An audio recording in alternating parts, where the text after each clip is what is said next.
Hey, what's up, everybody? BDF44 coming at you with another video. It's going to be a hot day in LA, man. From what I understand, it's going to be about 95. For those who are dealing with worse weather than that, I feel for you because that heat is nothing to play with. But today we're talking about the Lakers. We lead the Heat in Miami. Essentially, I think what came to mind for me when I turned on the camera is to just not respond, but I guess kind of piggyback some things that I heard online. And so one of the things is Kyle Kuzma could potentially be on the move, maybe to the Lakers, maybe to some other team. But if he were to come to the Lakers, would I think he'd be a good fit? Yeah, yeah. I mean, he's won a championship with us. Obviously, we remember how he was in the role, and I don't think that was the best way to utilize Kuzma's gifts is in the role that we had him in. That would be my concern. Will he be good in this role? But as far as will he fit on the team, of course, I think that goes without saying. Depending on what you're getting rid of, you could have a surplus of power forwards that don't really play defense. He's one of them. But I think what would encourage me about Kuzma is the same thing I said about Dalton Knecht in college. He's been taking on greater defensive assignments. They've been focusing more on Kyle Kuzma defensively than he ever would have received as a Laker, being our third or fourth option. He's been basically the first or second option in Washington, probably first.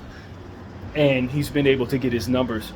So I think that if you push him back into a role that's more like what he was with the Lakers, he'll likely have a more strong outing than he did with us when he was used to taking on third and fourth and fifth string defenses that he struggled against. I think he's refined his game quite a bit, taking on much harder defense. They turned the difficulty up on him a lot since he was at the Wizards, and he seemed to thrive there. Now his shooting numbers have dipped a lot from what I would have expected when he was drafted. Kyle Kuzma was such a efficient and gifted three-point shooter when he first got to our team. I mean, that was the thing that stood out. He sit in that corner and just hit everything in the summer league. And that's what I remember from Kuzma. In his rookie season, he was just so incredibly advanced that you thought he was as good, or many thought he was as good as Jason Tatum. And that the upside was superstar potentially, the way he was playing. And mostly what he was doing was receiving passes from Lonzo Ball and just knocking them things down, man. And I don't know if it was because Lonzo was such a gifted passer, getting him in his pocket and rhythm, which I think has a lot to do with things like that sometimes. But Kuzma couldn't miss with the Lakers early on and then started to wean off when Lonzo got off the team. So I do think there's a correlation between him and Lonzo playing well. Him shooting well and Lonzo being the guy getting him the ball. I think there's a correlation to that. But nevertheless, Kyle Kuzma was such an efficient shooter that I'd love to see him get back to being that. He's at 31%. I think Kuzma could jump another 10%. He can be a 40% three-point shooter for sure. So that's where he needs to start really improving. I don't know what the volume's like. He's probably shooting them a lot. But he was, to me, on the trajectory of being a fantastic shooter. And the fact that he's waned off dramatically is something I think should change as he goes forward in his career. He should be intent on changing that and getting back to shooting the same way he was when he was in preseason. In summer league. Summer league Kuzma was unbelievable. Preseason, rookie season Kuzma was unbelievable, and we remember that. So I would love to bring Kuzma back as the NBA champion of ours. Obviously, we had issues with his motor at times. Defensively, he was the kind of guy who would give you 6 points, 1 rebound, 1 assist sometimes. He started to improve his rebounding before he left, but that role that he was in with us, coupled with his intentions of being a model more so and focusing on other things off the court, just made him an annoying figure in LA, and we haven't forgotten that either. But I think he's grown up a lot since then. He's about 28 years old. He's been in Washington being the man there. He had to humble himself when he got to Washington, and I think he's kind of found his way as a guy that you have to pay. Now, that's the thing. His contract's not that great, but the fact that he's so familiar with this thing, we know he can play under the bright lights. He's already won a championship with his team, et cetera, et cetera. This makes you feel like that might be a decent piece to go for. Now, the problem is, how much do we have to give up to get him? I know the Sacramento Kings have wanted him for years and probably be willing to give up more than we would to receive him in theory. I think he might take both of your picks to get him. And for me, it's like he was a throw-in, unfortunately, in the Russell Westbrook trade. So was KCP. I just feel uncomfortable giving up so much for somebody I gave away for so little. And the idea that we traded him away without too much concern makes me think that the idea that we could trade him away again with not out so much concern is possible, just like we're doing with D'Lo. You know, we had him, loved him, got tired of him, traded him for nothing, brought him back, loved him, got tired of him, and it looked like we're about to trade him for nothing. So for me, it's like the Lakers keep going down this path of trying to revisit players they've already had. And I understand, like I said, that not everybody can play in this uniform, so it's important that we find people who can. Usually the ones who can are the ones we want to bring back if we lose them. But at the end of the day, we did have some extreme down times with Kuzma, and my concern is that he'll be another D'Lo. Soon we love him when when he's here for a second, and they get tired of him and want to trade him away again. It just seems to be a theme with us. And quite honestly, I'm not excited about the idea that we could be spending 2 picks on somebody you're going to want to trade next summer. So I think Kuzma's a hell of a player. He's entering his prime if he's not already in his prime. Probably already in it at 28. And I think it's a good time to have him for any team. But for us, it's like we had a specific role for him, and that role did not showcase him. And that is probably the role he will be in with this team now. Bron and AD still on the squad. It wasn't a seamless fit. And you got other forwards on top of that you're going to use, including Dalton Connect, if Rui's not in the trade, etc. Now, I was listening to Trevor Lane say essentially that he doesn't think the Washington Wizards want Rui in this trade because obviously they traded him away for 4 or 5 second-round picks. So why would they want to take Rui back? And on the other hand, if we weren't to trade Rui and we brought Kuzma here, it was a reason why the Washington Wizards gave up on Kuzma and Rui being on the same team together. Maybe we should try to steer clear from that. I think the truth is that that's a reasonable thing to say, but I think there's so many other elements that can make it so that 2 players would fit on a team versus 2 players not fitting on a team that are not being taken into account in that statement. We got AD and Bron. Washington Wizards didn't have AD and Bron, so they were relying upon Rui and Kuzma to be focal points of their offense, as to where we would be relying on them for entirely different roles. So I don't think it's the same dynamic because they didn't have no Anthony Davis in the paint. They didn't have no LeBron James roaming around. They didn't have no Austin Reeves. They pretty much only had those 2, and they were a tanking ball club that was losing, and other elements that had to do with them not being very good defensively, not having a lot of weapons, etc. So I just think that if you have Kuzma and Rui and that's all you got, maybe that's not what you need. But if they're part of a unit like ours that is full of these elements that they didn't have, then it's obviously a different context from which you got to take into account. So unless they had some type of problems, like they didn't like each other or something like that, which I don't know, and for all I know that's what it is, then of course you want to be cautious about bringing guys together that don't get along. But if all things are equal, I think that their experience together in LA would be nothing like their experience in Washington. And I think it could fit a lot better here than it would have fit in Washington. And just the same, they both play the same position code, so it could be even worse, just the same. It could be worse because you're fighting for minutes. And so, you know, like I said, it could boil down to that statement being exactly what it should be considered, which is they got rid of him for a reason, probably shouldn't want to bring them together. But I think that the room for there to be some nuances involved that can make it so that they're fine together here also should be taken into account. So that's what I think. I think context, when you talk about players fitting with one another, it's not an isolated thing. 2 guys can be horrible somewhere, be great somewhere else together because of the other elements that make them come together, or vice versa, make them worse. So that's one thing. Another thing, Walker Kessler, would I be willing to give up 2 picks for Walker Kessler? If I were a team like OKC before the Hartenstein trade, oh yeah. Is Walker Kessler in a nutshell worth 2 picks? I think so. For the Lakers, who only have 3 of them, am I offering 2 picks for him? Absolutely not. And that's where I come from when I say we can't afford certain things. It doesn't mean that those things aren't worth what they're worth. It's just that we can't afford to do it based on what we have.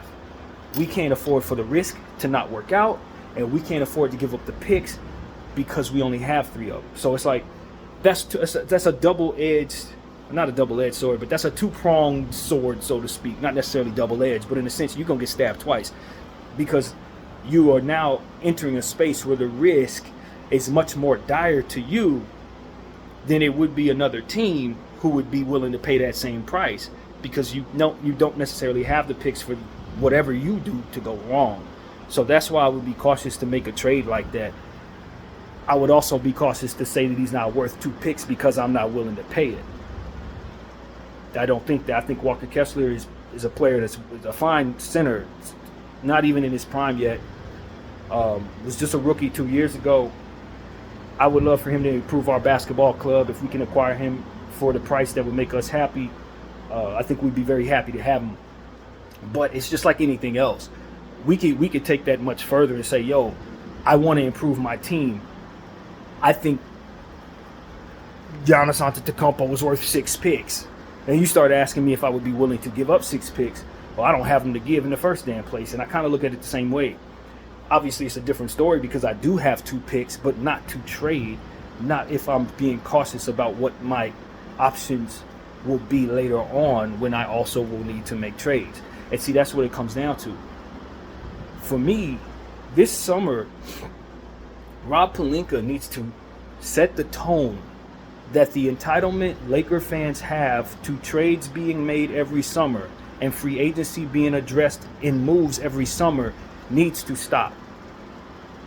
I think this is the perfect time to not do anything. I think it's the perfect time not to capitulate to any of the nonsense around the team about what they must do and how have to do. Because what you've already done every year is let all of us think that a move is going to be made every summer. So when this summer comes around and no good move is on the table, or no good free agency opportunities are available to us, you got people yapping about how things need to be done because they know they're speaking to an entitled fan base that's used to things being done. We don't have to do anything. There's 2 things that are misconceptions. That this team has not gotten better. That is false. That's false. You're bringing back a good portion of your team, but you're bringing back a better coach in theory. You're bringing back a young player in Dalton Connect who's a lottery pick, who happened to fall to you at 17, which if you follow me, I believe sometimes rookies, especially 4-year guys, are probably more valuable than some of these free agents that you want to get who've been in the league for 12 years, running on 82 game schedules plus playoffs. I think you're more likely to get more production out of sometimes some of these rookies, especially if they're high-level rookies. And if you follow me too, you've heard me speak about fantasy basketball teams. I fill up the back of my fantasy basketball teams with rookies and usually end up being at the top of my league at the end of the year. Why? Because those rookies really do bring more production than some of these names that y'all like. Like, I'm going to have a Donovan Clingan on my fantasy team over a Dorian Finney-Smith. I'm going to have a Rob Dillingham on my fantasy team over a Cam Johnson. All these players y'all want, I'm not putting these people on my fantasy teams. Now, context is important, just like we said about Kuzma. Because in a sense, usage makes the difference. Ron Holland's probably not somebody I'm going to use too much because I don't know that he's going to be on the floor as much. It doesn't mean he's not as good. Risa Shea, I don't know that he's ready. It doesn't mean that he won't be fantastic later on. But when it comes to just picking a handful of these guys that Lakers Nation is talking about trading picks for, I'd rather have the players that were just drafted with the picks you want to mortgage away. And that's the problem. I think I can find a Walker Kessler with one of them picks you about to trade away. Now, how does that help you right now is the question you asked, which is why you would consider making a move like that. But the reality is I could find that value if I'm just willing to wait on it, or maybe even much greater value if I know if my scouts know what they're doing. And that player could help me right away. And so for me, it's like the same stuff that you didn't care nothing about. You would have mortgaged the same pick that drafted Walker Kessler just 2 years ago. I think he was drafted like in a late first round. Now all of a sudden you're willing to give away 2 picks for him, or willing to give away a pick and maybe, remove protections on the pick that Utah already has for him, when you don't realize that the picks that you're giving away could potentially draft someone better than him. So you got to look at it that way. Now, a lot of people will say, well, the draft doesn't have a great ratio of great players coming out of that draft and being impactful, but I would weigh that against how many teams that do things they have no business doing, and how many teams draft players that are doubling down and tripling down on what it is that ultimately they would otherwise need. These players don't come in and with an opportunity, as we said with Holland, potentially, may not be able to reach their highest potential because of the circumstances they're drafted to. It doesn't mean that they wouldn't have been good if they would have been drafted to the right place. So for me, it's like, I personally think the ratio is much higher when you consider that context, and that I'm going to find with my good scouts some of the best stuff there is. So when I'm giving away 2 and 3 first-round picks for a guy who was drafted 2 years ago that was ultimately taken as one of them damn picks, I don't see the point. The only urgency is the need for that to help me now. And if I'm trying to capture value, then now cannot be the focal point of what it is we're talking about. And for a team like us, as we say every day, we need to capture value. So it can't be me giving away potentially 2 better players for a guy, because that's the essence of giving away value in and of itself. Now, if you want to look at the pessimistic side of your pick, saying I'm not going to get nothing good, then you can always give away picks for any damn thing, because you don't assume that you're going to do anything with them. But I know we got good scouts. So if I have a first-round pick, I'm lifting protections, and then I have a bad season, my scouts never had an opportunity to draft the next great Laker. I just know better, man. All of this needs to be taken into context. Obviously, our timeline with LeBron James and Anthony Davis means that now means more than most. But just the same, if I'm giving away everything that I need to make moves, I'm not going to be able to amend out of circumstances that make mistakes. It's like we say about Russell Westbrook. When we make a mistake about trading for him and then took a pick to get him out of here. You ain't going to have a pick to get something out of here if you give him away trying to get something here. So it's just like, yo, you do better standing still in the long run to keep and maintain the flexibility, the little flexibility you do have an opportunity to draft players that are better than what it is that you're trading for, and sacrifice what comes with not being able to have the piece that you ultimately want to trade for. That's a better sacrifice than sacrificing all that value that comes just so you can have a player fit in right now, when you have a puncher's chance of even getting out of the second round. You see what I'm saying? People love to look at the side of the risk that fits their narrative, but the reality is there's risk on both sides. I could trade for Walker Kessler, trade away 2 picks, and need those picks later. Those picks not only are picks I need to make moves, but also turn out to be players greater than Walker Kessler. But at least I've got my team for 2024. Did we get a banner in 2024? Probably not. And in the grand scheme of things, when Walker Kessler signs with someone else, I'm still out of them damn picks. Do we not care for that risk? Does that not concern Laker fans? That's why I always talk about microwave minds, man. I don't need to complete this team this year in such a way that makes us good enough to have a more than puncher's chance at the expense of my entire flexibility for the next several years, when my core is older. It's a worse risk. It's just simply a worse risk. And Walker Kessler ain't going to save you if Anthony Davis and LeBron James go down. He's just another role player on the team that's going to be losing. Now, could you play up his value and potentially trade him for picks if you're lucky? Or you could lose him for nothing if he leaves in free agency, which we've seen. Or you could do something stupid with your picks, with your player Kessler, because you're not going to have picks to have leverage to make good moves, which we also talk about. It takes leverage to make moves. And in this environment, it takes picks to not only have leverage, but to make moves. Because ain't nobody want to do anything without you involving picks. So picks is your flexibility. It's also your future. It's also potentially more valuable in player equity than what it is you're sending out. And that's why everybody's so willing to take them from you. They know that the field has been eager to be microwave minded. And because of it, picks are now expected to be traded. No different than people expect for moves to be made every summer. It's the same environment. You got to cut that off. We got to value our picks so people stop demanding those picks. To understand it's going to take more than your little role player to get them up off us, because we understand what they can turn into and we understand what they represent in terms of our flexibility and ability to move. So that's what I'm trying to teach. I'm trying to get people to understand this. Laker fans are putting all this pressure on this GM to give away the flexibility they have to make moves in the future. And just like you want Walker Kessler this year, you're going to want something else next year. If Walker Kessler's trash, you're going to want to move him. Well, I'm telling you, you're going to get fleeced if you don't have any picks on your books to represent your lack of, what's the word? When you're desperation. I got picks on my side. I got 4 or 5 picks. I'm not desperate to move anything. I can just go to the next drawing board with some other team and negotiate with them a trade if you don't want to do a trade with me. When I don't have no picks, you can demand me give up all types of stuff, because you know I'm desperate. I have to make this work. I don't have anything behind me. It's your picks that give you that leverage that allows you to stand on your side of the fence and say, nah, I'm not doing that. And they have to come back to the drawing board because they know they're going up against a serious franchise with a lot of equity in their back pocket. And they could walk away from the negotiation table at any time. If you know I ain't got to walk away from the negotiation table or can't afford to, because I really need you to do this with me because ain't nobody else going to do no business with me because I don't have any picks, then you can lowball me, force me into doing all types of stuff.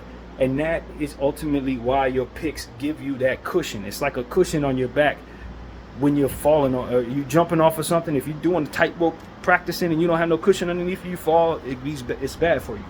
This is what your picks are. It's that cushion that allows you to not only have negotiation power, but also a path to the young talent that's coming into the league, putting on your uniform, and you having their bird rights and all of the great things that come with players being drafted to your squad. So when you forego that just to complete your team because there's so much pressure because everybody's telling you have to, they're not taking into account half of the risk that come with what it is that they're telling you have to do.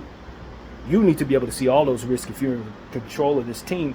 And I'm proud of Rob Pelinka for not just pulling the trigger on all these rumored deals that ultimately give away all his flexibility and all his leverage. Because I'm telling you, these same fans going to want something tomorrow. They're going to demand something from you.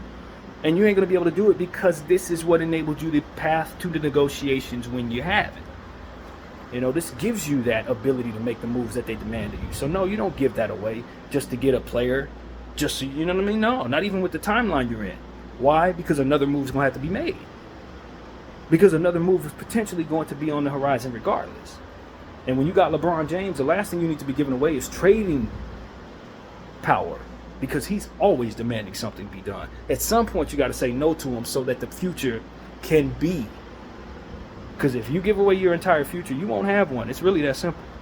He going to want to bounce. And like I said, an unnatural rebuild is what that trip boils down to. Now, I understand wanting to get under the luxury tax.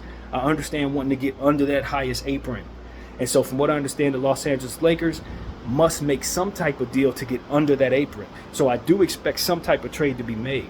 But I would also hope that they wouldn't be cutting their nose to spite their face in the sense of giving away picks in order to make that trade being done, be possible. And because people know about the pressure, they know about what you have in terms of your picks, and they understand that you said that you were willing to give away 2 of them, they may demand you give away those picks just to get under that apron because they know how bad you need to. So this is why leverage and flexibility is so important, because on so many different fronts does it affect what you're able to do and what others are willing to do in fleecing you.